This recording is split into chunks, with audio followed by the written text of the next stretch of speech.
asalaamu calaykum waraxmatullaahi wabarakaatu asxaabta ku xiran janalka marka la soo dhawaada aad iyo aad u mahadsantihiin maanta waa khamiis waana 5 bisha labaad ee February sanadka 2026 muuqaalkan waxaan rabaa inaan idinku la wadaago xubno Republican ah oo ku jira Congress-ka Mareykanka ayaa waxa ay sameeyeen urur xubno Republican ay ku mideysan yihiin oo cadaanka cunsuriyiinta ah isla markaana dhahaya muslimiintu Mareykanka ayayba doonayaan in shareecada islaamka ay ku maamulaan marka waxa ay sameeyeen urur ay ugu magac dareen oo Congress-ka xubnaha Republicanka ay ka dhex sameeyeen Sharia Free America Caucus urur la yiraahdo haddaba xubnahaas yaa kamida yaa hindisahan soo alifisay maxayse sidoo kale ay leeyihiin dadka muslimiinta Mareykanka waa ay doonayaan inay ku sameeyaan bal arrimahaasi ayaan rabaa inaan idin wadaago iyo waliba iyagoo hadlaya aan idin barada shaashada kaaga muuqda maalmihii u dambeeyay waxaan arkaynay dhalinyaro yaryar oo kaamirooyin la wareegayo gobolada Minnesota iyo Ohio oo dhahayo su'aalo dadka weydiinayo muslimiinta ama Soomaalida oo dhahayo ma laga yaabaa dadka muslimiinta inay Mareykanka shareecada islaamka ay ku maamulaan haddaba arrintaasi waa la soo adeejiyay dhalinyaradaas ilka abayso hoose ka xiriiran maqli jirtay dhalinyaradaasi waa la soo adeejiyay hadda marka Congress-kii dhamaa ayaa xubnihii Republicanka ay cadaanka cunsuriyiinta ahaa waxa ay leeyihiinba muslimiintu Mareykanka duulaan ayay ku soo qaadeen waxa ay doonayaan shareecada islaamka in ay ku maamulaan waxa ay sameeyeen marka urur ay ugu magac dareen Sharia Free America Caucus oo xubnaha Republicanka dhexdooda ay ka sameeyeen hindisahan markii hore waxa soo alifay in la sameeyo ururkan Congress-ka dhexdiisa oo xubnaha Republicanka oo la magac baxay Sharia Free America Caucus xildhibaan la yiraahdo Keith Salaf oo gobolka Texas laga soo doorto waxaan ogeyn 4 bilood ka hor waxaan maleynaa bishii 9aad in ahayd in gobolka Texas ay iyagu yiraahdeen gobolka Texas waxa ka mamnuuca shareecada islaamka kadib markii koox muslimiin intay aruursadeen ay doonayeen xaafad inay dhistaan marka waxay yiraahdeen xaafadaasi dadka muslimiinta oo kaliya ayaa guriga ka iibsan karo sida maamulka gobolka Texas uu yiri waaye muslimiinta oo kaliya ayaa laga kareynaya marka iyagoo arrintaasi ka duulaya ayaa waxa ay sameeyeen in uu wareegto saxiixo gudoomiyaha gobolkaasi Texas uu leeyahay gobolkan Texas shareecada islaamku waa ka mamnuuc marka hadda labadan xubnood oo Republicanka ah oo ururkan sameeyay labaduba waxay ka soo jeedaan Texas markii hore hindisahan waxa keenay ninka la yiraahdo Keith Salaf oo gobolka Texas laga soo doorto markii dambena waxa ku raacay nin la yiraahdo Chip Roy oo isaguna Texas laga soo doorto kadib ayay xubnaha Republicanka ay ku jira labada aqal Senate-ka iyo aqalka wakiilada ay u bandhigeen marka ninkiisii soo hindisay Keith Salaf waxa uu leeyahay hadda 33 xubnood ay marayaan xubnaha Republicanka ah ee ku mideysan Sharia Free America Caucus 18 gobol ayna ka soo jeedaan marka waa 3 meelood marka loo dhigo gobolada Mareykanka meel kamida ayuu leeyahay marka waxa uu sheegay in muhiimadda ay tahay in shareecada islaamka dadka muslimiinta ee wadankan Mareykanka u soo haajiraya in dhaqankeena ay dhax galaan macnaha waa inay qamriga cabaan doofaarkii cunaan diinta islaamka ay ka baxaan oo Christian ay noqdaan haddii dhaqankeena aysan qaadanaynin macnaha waxa ay tahay oo diintoodii ay ku dhagan yihiin in ay doonayaan marka Mareykanka idilna in ay diinta islaamka uu Mareykanka idil wada qaato sida darteed ayaa waxa uu leeyahay aan uga soo horjeednaa waxa uu sheegay in islaamku ma ahan uu yiri religion laakiin waa qaab nolol oo lagu noolaado dastuurkeenana waa ay ka soo horjeedaa marka sida darteed waxa uu yiri maadaama dhaqankeena iyo culture-keena iyo sharcigeenaba ay ka soo horjeedo sidaas darteed ayaan waxaan doonaynaa ayuu leeyahay in shareeca free laga dhigo Mareykanka bal haddaba xildhibaankan Keith Salaf isagoo arrimahaasi ka hadlayay waxa uu yiri We now have 33 members across 18 states. So that's like a third of the country. It includes Majority Whip Tom Emmer from Minnesota. And I will tell you, we see our duty as to educate, first of all, our colleagues in Congress, then the American people, and then to pass legislation on the danger of Sharia that is not creeping across America. It seems to be roaring across America. North Texas is ground zero of this invasion of Sharia. That's why Chip Roy and I, 2 Texans, started this caucus. And actually it came out of a conversation with Senator Tuberville, Coach Tuberville from Alabama, that I had with him at the White House Christmas party. So in just those short weeks, we have 33 members that have signed up. This is going to be an important caucus because we must alert our citizens to this this legal system that is actually incompatible with the U.S. Constitution. I actually say anti-Constitution, U.S. Constitution. I certainly can, and I want to start by quoting a book that is used to educate young Muslim children. Islam is not a religion. It is a way of life. That's a quote. So Sharia is submission to Islam. And look, our system, our laws, our culture, our heritage is built on individual freedoms. The Bill of Rights is very familiar, but all of our laws give individuals rights under the judicial system, under culture. Sharia is the opposite. It is submission to this very strict legal code. That's why they say it's a way of life. It's not a religion. It is a way of life that is very strict. Moderate Muslims, secular Muslims, whatever, they are the outliers. The people who follow Sharia are the ones that have that chant death to America, that want to change our culture into an Islamic culture. It is antithetical to the U.S. Constitution.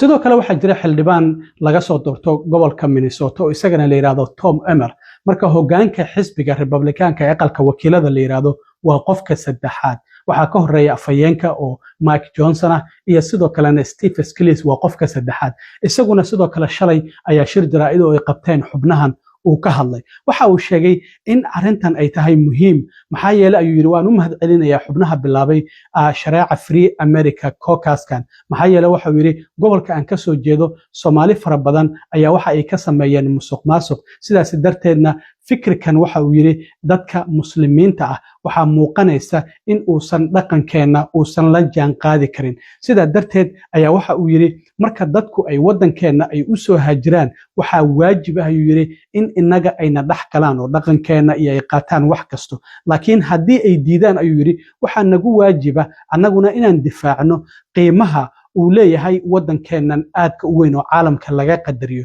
waxa uu yiri bariga dhexe oo kaliya kama jirto iyo bariga Yurub diinta Islaamka laakiin hadda waxa uu yiri inaga ayay nala joogtaa sida darteed waxa uu yiri ma ogolaanayno in shareecada Islaamka hadda la joogo iyo waligeed in Mareykanka lagu maamulo haddaba Tom Emmer waa xildhibaan isaguna laga soo doorto gobolka Minnesota oo shirkaasi jaraa'id shalay ka hadlayay isaguna waxa uu yiri I want to begin by thanking my good friends and colleagues Keith Self and Chip Roy for their leadership in launching the Sharia Free America Caucus. I joined the group last month after the Somali fraud in my home state of Minnesota became a national example of what happens when we allow anti-American ideologies to take root in our communities. But this has been an issue near and dear to my heart for nearly 20 years. I introduced a bill that banned Sharia law from being incorporated in certain Minnesota government services during my time as a state legislator. Now I'm proud to continue that work here in the U.S. House of Representatives as a member of this newly formed Sharia Free America Caucus. When people migrate to this great country, they have a duty to assimilate to our culture. And if they refuse, we have a duty to defend the core values that make our country the greatest in the world. Make no mistake, Sharia isn't something that solely exists in the Middle East or Western Europe. It's happening right here in our own backyards. In 2017, there were reports of a man in Minneapolis recruiting other young men to impose Sharia law in their community. This is serious. And it's why we're here today delivering a strong yet very simple message. Sharia has absolutely no place here in the United States of America. Not now, not ever. It's imperative that we make sure this oppressive, dangerous, and radical ideology never gains a foothold in our country. dhinaca aqalka sanadka waxa uga jira ilaa hadda hal xubin oo laga soo doorto gobolka Alabama xubnahan Republicaanka ee cunsuriyiinta ee la magac baxay in ay ku mideysan yihiin shareeca Free America Caucus in Mareykanku uu xur ka noqdo shareecada Islaamka dadka muslimiinta hadda Mareykanka ku nool ilaa 5 milyan ayaa la gaarsiiyaa shacabka Mareykanka ku nool guud ahaantoodna 340 milyan ayay kor u sii dhaafayaan marka in la yiraahdo 5 milyan ayaa waxa ay doonayaan in shareecada Islaamka Mareykanka ay ku maamulaan fikirkaasi kulay waxa ay hadda ka damacsan yihiin ma sheegi karo marka ninkan senatorka oo halka senator oo kaliya oo ku jira xubnahan oo la yiraahdo Tommy Tuberville waxa uu leeyahay America ay hurdada ka kac waxuu leeyahay cadowgu hadda albaabada waa uu soo dhaafo gudaha ayuu gurigeenna noogu soo galay muslimiinta ayuu ula jeedaa ogow marka waxa uu sheegay waxaan doonaynaa in aan dadka waddankeenna aan fahansiino dadkan muslimiinta waxa ay damacsan yihiin si aan ugu digno carruurta aan dhalnay iyo kuwa awowga aan u nahay waxuu yidhi kacdoon ayay wadaan dadka muslimiinta waa sida isagu hadalku dhigayo waliba islaamka mayalka adag ayuu leeyahay marka waxau leeyahay islaamku ma ahan diin laakiin waa urur siyaasadeed oo argagixisadu ay wadaan sidaa darteed waxa ay diideen in annaga dhaqankeenna ay la jaan qaadaan mar kastaba mid kastoo hadla waxau carabka ku adkaynayaa assimilation oo ah ma doonayaan in innaga ayna dhex galaan oo dhaqankeenna ay qaataan oo qamrigii dhinacay ka cabaan oo wixii ay rabaan ay sameeyaan marka waxuu leeyahay waa dad diintoodii ku dhegan marka waxuu leeyahay maraykanka haddii aad timaado waa inaad dhaqankeenna la dhex gashaa mid kasta oo hadlaba hadalkaasi ayuu ku celcelinayaa marka waxa uu leeyahay dadka muslimiinta ah waxuu leeyahay dadka qaarkood ujeedadoodu waxay tahay maraykanka u imaadaan in dadka maraykanka ay dilaan haddaba qur-aankii ayuu been ka sheegaya waxuu leeyahay qur-aanku waxau u tilmaamayaa dadka muslimiinta ah in dhammaanba dadka gaalada ah ay laayaan waa sida isagu hadalku u sheegayo wuxuuna ku dhiirigelinayaa hantidooda inay xadaan wuxuu yidhi hadda la yaab ma ahan in dad Soomaaliya gobolka Minnesota lagu eedeeyo in 18 bilyan ay xadeen oo hadda waliba lacagtaasi ay sii kordhayso marka waxa uu leeyahay muhiimaddu waxa ay tahay ayuu leeyahay kitaabkooda quraanka ayaa arrintaasi ku dhiirigelinaya kitaabkii xitaa been ayuu ka sheegaya sidaas darteed ayaa waxa uu leeyahay gobolada Minnesota, Michigan iyo New Jersey ayaa waxa uu leeyahay hadda ay arrintu ku badan tahay gobolka Minnesota waxa uu leeyahay waxa loo ogolaaday in aadaanka kor loo qaado xitaa inta badan wadamada muslimiinta arrintaasi kama jirto maxay tahay ujeedka ay ka leeyihiin waxay tahay yiri in la maqlo la dhageysto TV-yadana laga arko sidaas darteed Ilhaan Cumar ayuu xitaa galay waxa uu leeyahay Ilhaan haddii ay ku qanacsan tahay dhaqanka wadanka ay ka timid oo Soomaaliya ah may wadankeeda dib ugu laabato ayuu leeyahay marka waa kan Senator Thomas Tuberville oo isaguna shalay shirkii jaraa'id ka hadlay Wake up America. We got to wake up. The enemy is inside the gates. It is very, very important that we start to understand every day of how important this is. Important to us, our kids, and our grandkids, and the future of this great nation. 250 years that we've made it. But we're being attacked every day, and it's growing. But our side needs to grow also and fight back. There's a silent revolution that's going on in our country.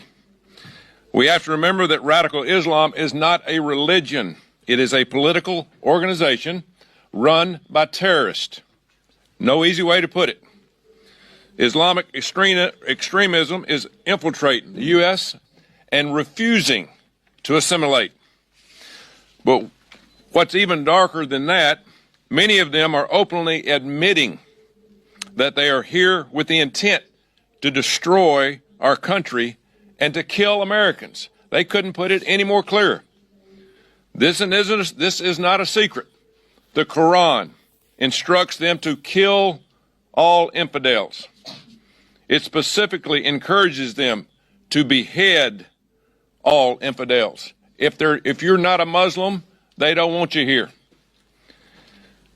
It provides clear instructions about how they are to steal from non-Muslims. It's no wonder that a group of Somalians have been accused of stealing, 18 billion to this point and growing, as President Trump says. Roughly 5 million Muslims live in this country, in the United States of America, and on the rise.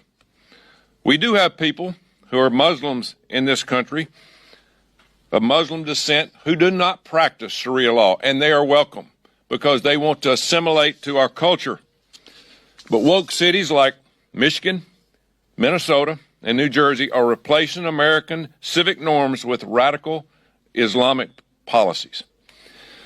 Minneapolis became the first major U.S. city to allow amplified Islamic calls to prayer year-round. Noise ordinance be damned. This type of practice is not even allowed in most Muslim countries. Why do they do it here? They want to be seen and heard. They want to be on television. They want to rally the troops. Which begs the question, if people like Ilhan Omar love this way of life back home, why don't you just move the hell back? This is our country.